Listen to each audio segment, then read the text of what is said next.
قرآن پاک کی ایک بہت ہی چھوٹی سی سورت ہے، سورۃ النصر۔ دیکھنے میں تو یہ فتح اور کامیابی کی ایک سیدھی سادی خوشخبری لگتی ہے نا؟ لیکن اس کی صرف 3 آیتوں میں ایک ایسا گہرا راز چھپا ہوا ہے جو پوری تصویر ہی بدل دیتا ہے۔ تو چلیں آج مل کر اس راز کو سمجھنے کی کوشش کرتے ہیں۔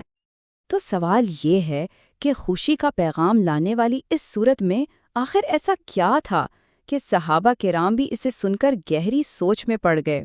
دیکھیں، یہ صرف تاریخ کا ایک واقعہ نہیں ہے، اس کے اندر ہم سب کے لیے ایک بہت بہت بڑا سبق ہے۔ تو سب سے پہلے آئیے اس سورت کے ظاہری مطلب پر بات کرتے ہیں، یعنی وہ خوشخبری جو بالکل سامنے کی تھی، جو سب کو نظر آ رہی تھی، اللہ کی طرف سے مدد اور ایک بہت بڑی فتح کا وعدہ۔ پہلی ہی آیت میں 2 زبردست خوشخبریاں ہیں، ایک ہے نصر یعنی اللہ کی مدد، اور دوسری ہے الفتح یعنی ایک کھلی واضح کامیابی۔ بس ذرا سوچیں ایک لمحے کے لیے، سالوں کی جدوجہد، مشقت، قربانیوں کے بعد نبی کریم صلی اللہ علیہ وسلم اور صحابہ کے لیے یہ کتنی بڑی، کتنی اہم خبر ہوگی۔ اچھا، ان 2 لفظوں میں ایک بہت بڑا فرق ہے۔ نصر یعنی اللہ کی مدد، وہ تو کسی بھی وقت کسی بھی حالت میں آ سکتی ہے، لیکن فتح، اس سے مراد ایک بہت ہی خاص کامیابی تھی، یعنی فتح مکہ۔ اور یہ کوئی معمولی واقعہ نہیں تھا، یہ وہ لمحہ تھا جس نے اسلامی تاریخ کا پورا رخ ہی موڑ دیا، اور یہ اس بات کا ثبوت تھا کہ اتنے سالوں کی محنت آخرکار رنگ لا رہی تھی۔ اور اس فتح کا نتیجہ کیا نکلا؟ آیت بتاتی ہے کہ لوگ افواجن یعنی فوج در فوج، گروہوں کی شکل میں اللہ کے دین میں داخل ہوں گے، اور پھر تاریخ گواہ ہے کہ فتح مکہ کے بعد بالکل ایسا ہی ہوا۔ پورے کے پورے قبیلے اسلام قبول کرنے لگے۔ ایسا لگ رہا تھا جیسے اس آیت میں پہلے ہی سے یہ سارا منظر دکھا دیا گیا ہو۔ ٹھیک ہے، تو جب اتنی بڑی کامیابی ملے تو عام طور پر انسان کیا کرتا ہے؟ جشن مناتا ہے، خوشیاں مناتا ہے نا؟ لیکن اگلی آیت ایک ایسا رد عمل سکھاتی ہے جو ہماری عام انسانی سوچ سے بالکل مختلف ہے۔ یہاں جشن منانے کا ایک بالکل ہی نیا طریقہ بتایا جا رہا ہے۔ کوئی تکبر نہیں، کوئی غرور نہیں، بلکہ 3 کام کرنے کا حکم ہے: تسبیح، حمد اور استغفار۔ تو ان تینوں کا مطلب کیا ہے؟ چلیں دیکھتے ہیں۔ پہلا ہے تسبیح، یعنی یہ ماننا کہ ساری پاکی، ساری بڑائی صرف اور صرف اللہ کی ہے، اس کی ذات میں کوئی کمی نہیں۔ دوسرا حمد، اس زبردست کامیابی پر دل کی گہرائیوں سے اس کا شکر ادا کرنا۔ اور تیسرا استغفار، یعنی اپنی تمام انسانی کمزوریوں اور غلطیوں کی معافی مانگنا۔ اور یہی وہ پوائنٹ ہے جو سب سے زیادہ حیران کرنے والا ہے۔ دیکھیں، انسانی فطرت کیا ہے؟ جب کامیابی ملتی ہے تو ہم فخر کرتے ہیں، اسے اپنی محنت، اپنی قابلیت کا نتیجہ سمجھتے ہیں۔ لیکن اللہ کی ہدایت کیا کہتی ہے؟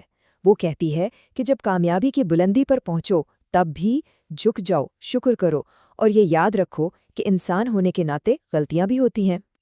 ابھی تک تو یہ سب فتح، خوشی اور شکر کی باتیں تھیں، لیکن اب ہم آتے ہیں اس سورت کے اصل راز کی طرف، وہ گہری بات جسے اس وقت بہت ہی کم لوگ سمجھ پائے تھے۔